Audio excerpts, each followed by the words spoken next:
Carmen Aristegui, CNN, México.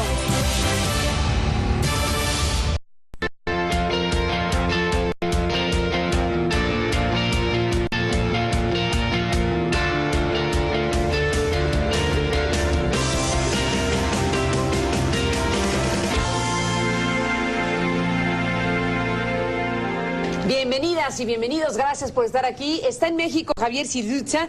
Javier ha estado en este programa varias veces como director para América Latina y el Caribe de este International Crisis Group, que pues es una organización muy importante que trabaja para prevenir los conflictos, para analizar los conflictos en el mundo. Y bueno, pues está detenido ahora con un informe sobre Ciudad Juárez. Una pregunta abierta muy importante.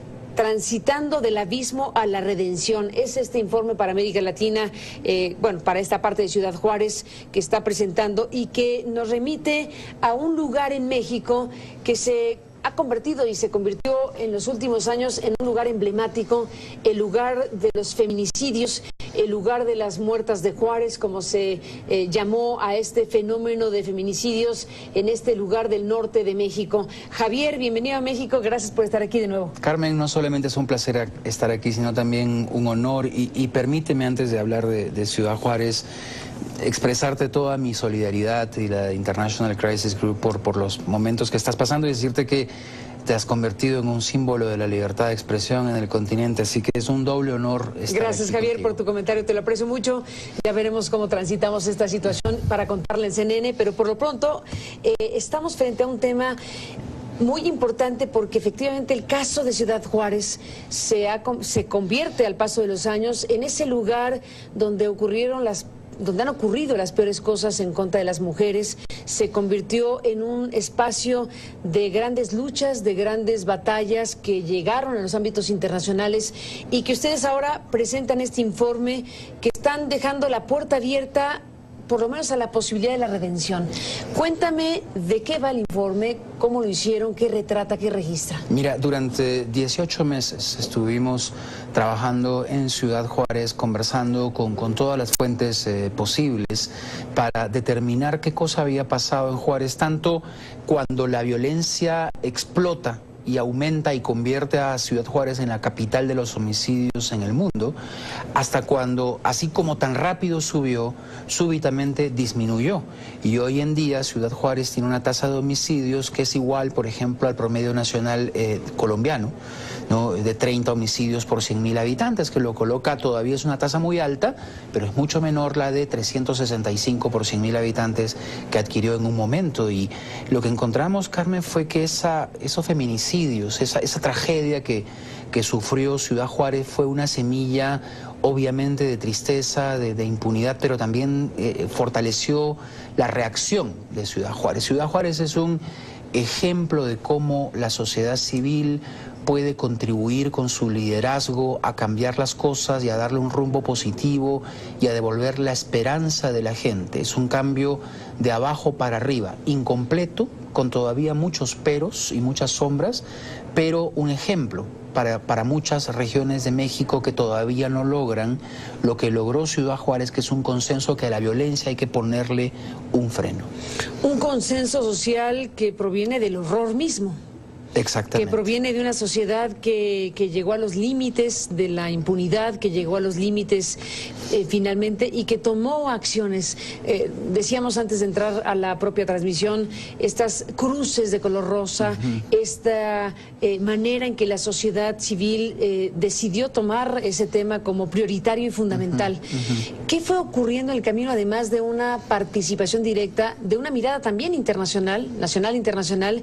¿Qué fue ocurriendo en el camino como para tener los índices que mencionas en un primer momento y un estándar, digamos, pues más en el ámbito de la normalidad, entre comillas? Mira, Ciudad Juárez en primer lugar tiene la bendición y la maldición de ser el punto fronterizo quizás más importante entre México y los Estados Unidos, lo que hace que Ciudad Juárez tenga indicadores económicos y sociales muy superiores al promedio de México y un desarrollo económico básicamente por el fenómeno de la maquila que crea puestos de trabajo, frágiles, pero puestos de trabajo que no se ven en otras partes de México, pero también es el punto donde confluyen muchas cosas, muchos tráficos, el tráfico no solamente de drogas, sino también el tráfico de armas, el tráfico de seres humanos, de migrantes centroamericanos.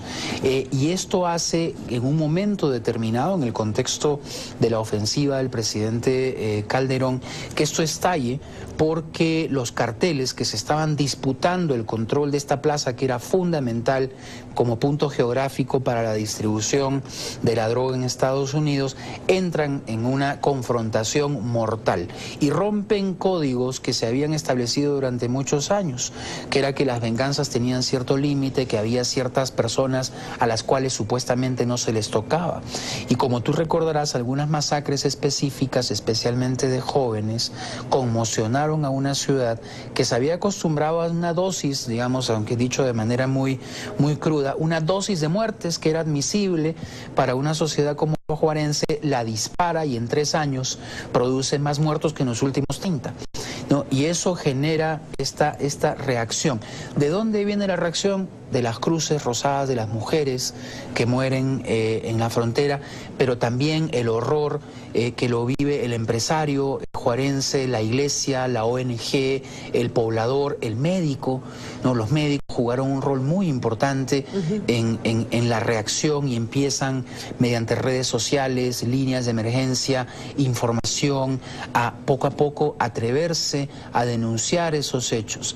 Y luego obviamente viene Todos Somos Juárez, sí, que es la iniciativa del presidente Calderón en la última parte, que inyecta más de 350 millones de dólares en un periodo muy corto de tiempo en una serie de proyectos básicamente de infraestructura, y luego la Mesa de Seguridad y Justicia, que es un ente muy interesante, que es donde la sociedad civil confronta a la autoridad y le pide cuentas. Nosotros estuvimos el lunes en una reunión, lo vimos en vivo y en directo, cómo la sociedad civil le pide al jefe de la policía, bueno, ¿y a cuánto va el homicidio? ¿Y por qué no han reducido el número de autos robados? Mira, un caso muy particular.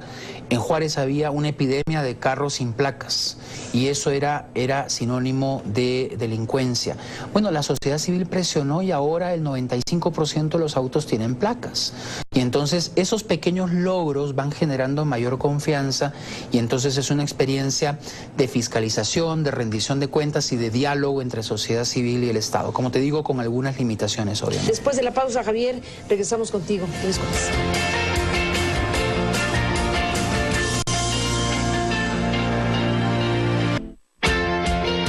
Regresamos con Javier Zurlitza. Estamos, Javier, con esta pregunta abierta. Si este informe, ya nos contarás tú, alcanza a arrojar algún tipo de luz sobre esa etapa en particular de Ciudad Juárez, donde los feminicidios, las muertes de jóvenes, de mujeres, de la maquila, en fin, todo esto que desde luego forma parte de la historia de Ciudad Juárez, ¿qué ha habido detrás de todo eso? Había muchas hipótesis de todo tipo sobre qué podía explicar, que nunca justificar, una conducta criminal así.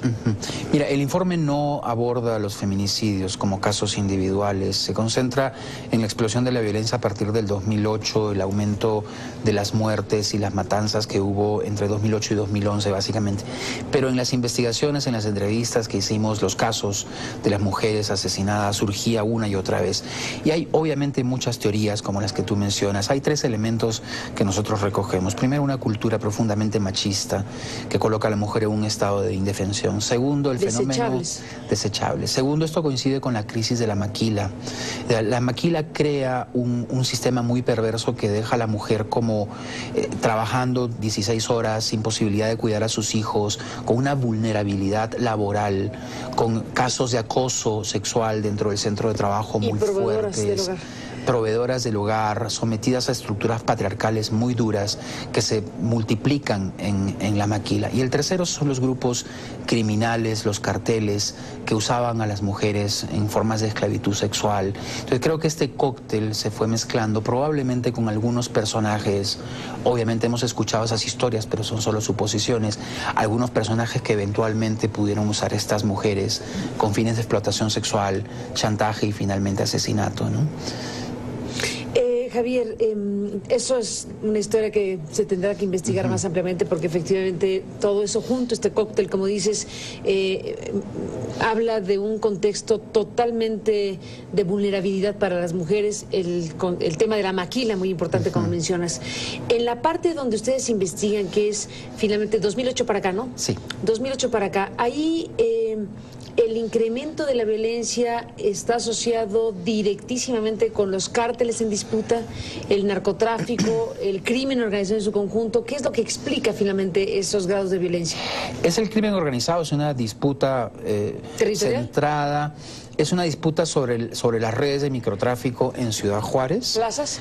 Las plazas y las rutas de tránsito, fundamentalmente por camiones llevando las drogas hacia los Estados Unidos, entre el cartel de Ciudad Juárez y el cartel de Sinaloa.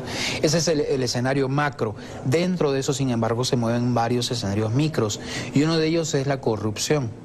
No, los carteles habían penetrado de tal manera las estructuras estatales y municipales, como por ejemplo la policía municipal, que la disputa se traslada a nivel de la policía, y entonces tenías algunos policías trabajando para un cartel y otros para otros, tomando venganza, incluso asesinando. Y esta cosa de los desechables es una cosa muy dura, ¿no? Casi el 85% de las muertes corresponden a jóvenes entre 18 y 25 años. Y hay algunos activistas de derechos humanos con los que hemos hablado que nos dicen es que la violencia disminuyó en Juárez porque ya no había quien matar. O sea, Javier, es que esa es una hipótesis, ¿no? O porque se fueron. Porque se fueron o porque ya no había quien matar. Ya no había quien matar. La otra hipótesis es que uno de los carteles ganó. La otra es que hubo un pacto entre los carteles. La otra es que las políticas públicas funcionaron. Nuestra respuesta es que fue un poco de todo. Un poco de todo. Un poco de todo. ¿Y qué ganó más? Creemos que lo que ganó más, lo que ha ganado más hasta este momento es la sociedad de Juárez.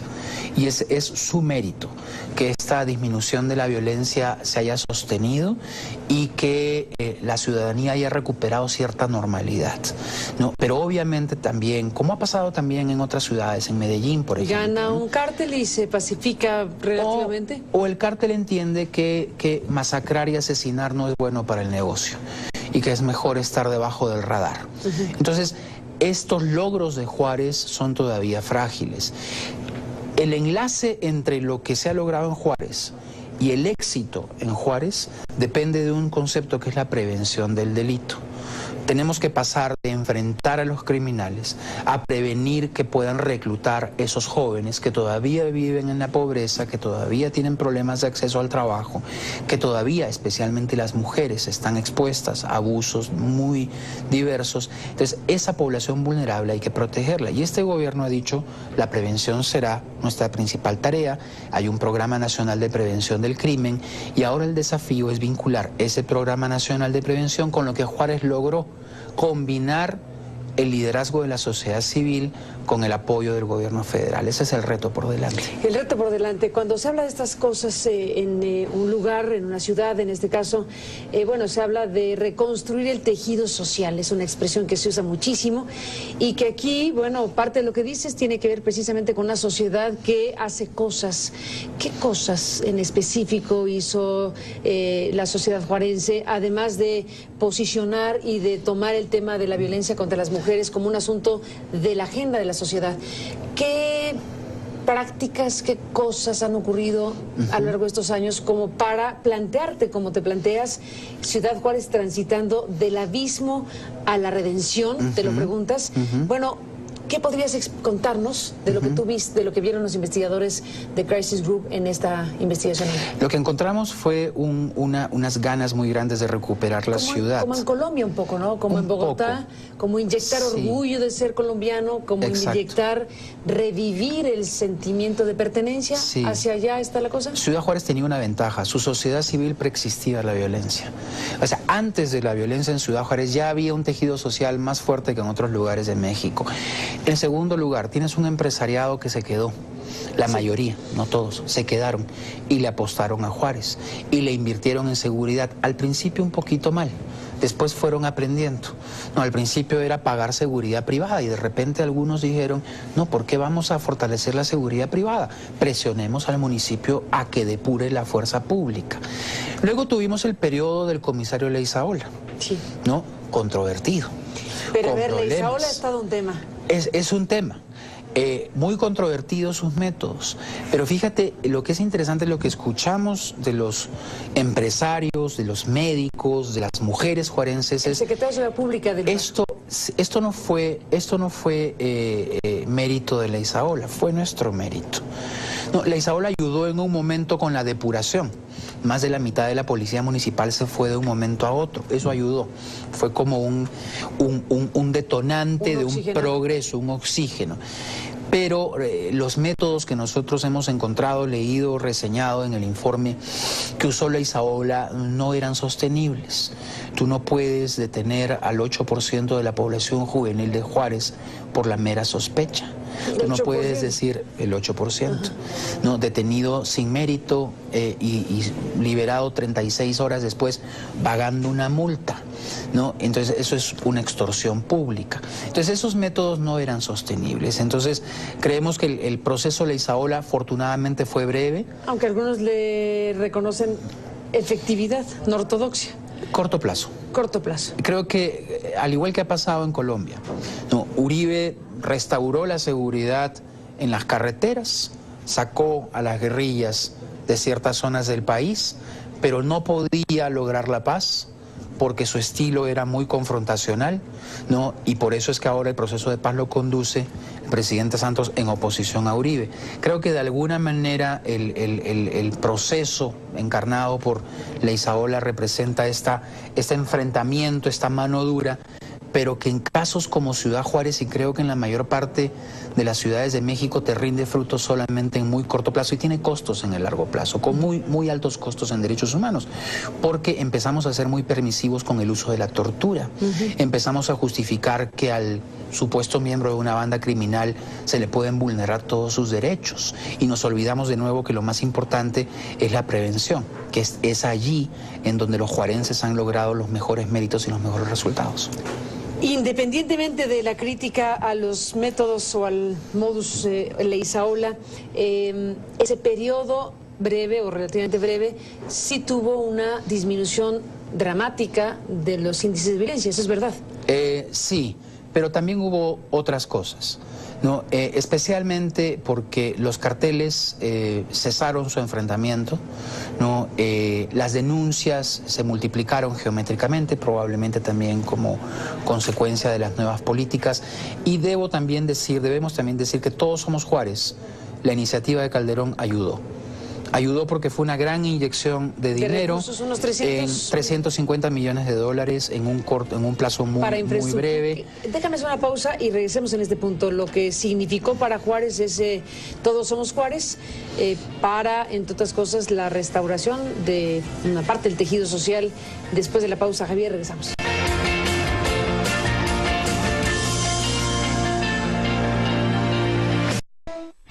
Entramos en la parte final, regresamos, Javier, con Ciudad Juárez transitando del abismo a la redención. Volvemos con él. Javier, regresamos en la parte final. Estabas en el punto de lo que tú encuentras, de lo que la investigación que hace Crisis Group identifica como importante para esta situación que hoy vive Juárez. En la antesala a lo mejor de la redención o no, porque como tú dices, nada está ganado del todo, pero tú dices, sí fue importante el impacto que causó en Ciudad Juárez la inversión pública por 360 millones de dólares que se ocuparon en infraestructura. ¿De qué tipo? ¿Qué cosas se hizo ahí? Mira, el presidente Calderón lo dice en sus memorias, ¿no? Juárez ardía, teníamos que hacer algo. Y lo que hizo fue pedirle a todas las secretarías que hicieran en 30 días federales un plan concentrado para invertir en obras de infraestructura, de recuperación del espacio público, de capacitación, de apoyo a los jóvenes, de creación de empleo temporal para poder salvar Juárez. El programa tuvo un impacto muy positivo en términos de la percepción.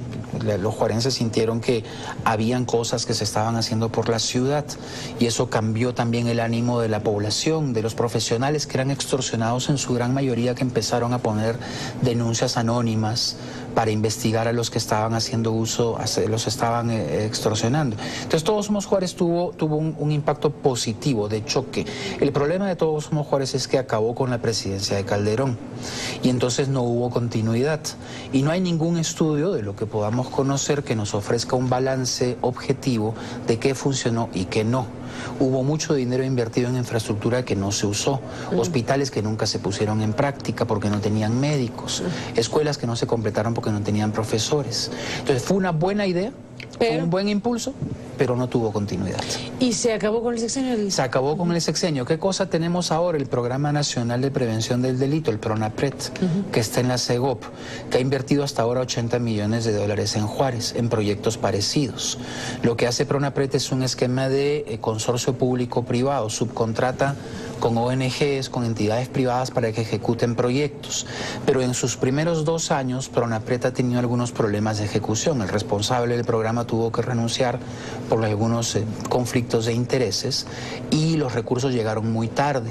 El primer año llegaron en noviembre para ejecutarse solo en un mes. El primer año llegó, o sea, todo el año sin Entonces recursos. Sí, la burocracia lamentablemente impidió que Juárez gozara de esos recursos. Eso se ha ido mejorando y este año hay la oferta de que los recursos van a llegar al menos a mitad de año para que se puedan ejecutar en 6 meses y lo que nosotros hemos propuesto en este informe es que esos recursos se tienen que coordinar con la Mesa de Seguridad y Justicia, porque es la instancia de coordinación entre Estado y sociedad civil. Y estamos muy felices de saber que hace pocos días el subsecretario Roberto Campa, encargado del Programa Nacional de Prevención del Delito, ha anunciado que lo hará así, que lo hará coordinadamente con la mesa. Hay, Javier, en estas historias en México y en los países en general que sacuden a las sociedades, hay historias que por diferentes razones tocan más fibras, se convierten en emblemáticas. Desde luego las mujeres de Juárez per se es ya un conjunto de historias que se convierten en parte de la realidad mexicana en los últimos años. Pero por ejemplo, una matanza como la de los jóvenes de Villas de Salvarcar, eso para Calderón, para el gobierno de Calderón fue una sacudida tremenda, desde luego para la sociedad mexicana, por la manera en que son las cosas. Ese evento trágico, terrible, que fue manejado muy mal por Calderón en el arranque, sobre todo porque les adjudicó de inmediato condición de pandilleros, casi justificando la matanza, en algo que desde luego pues tuvo que recular a la brevedad. Ese evento en específico, ¿qué impacto tuvo en todo este proceso? Un impacto enorme.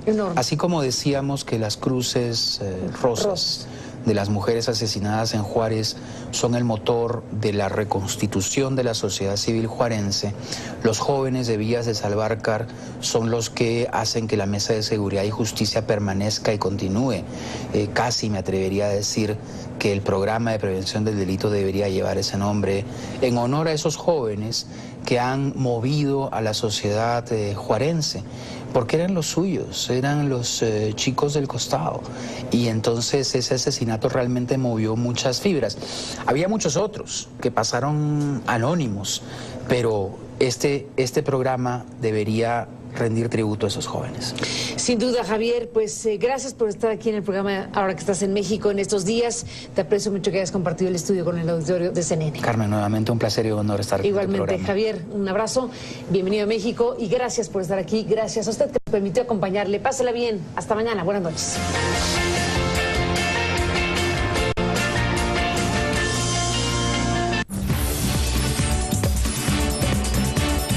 Soy Carmen Aristegui, CNN México.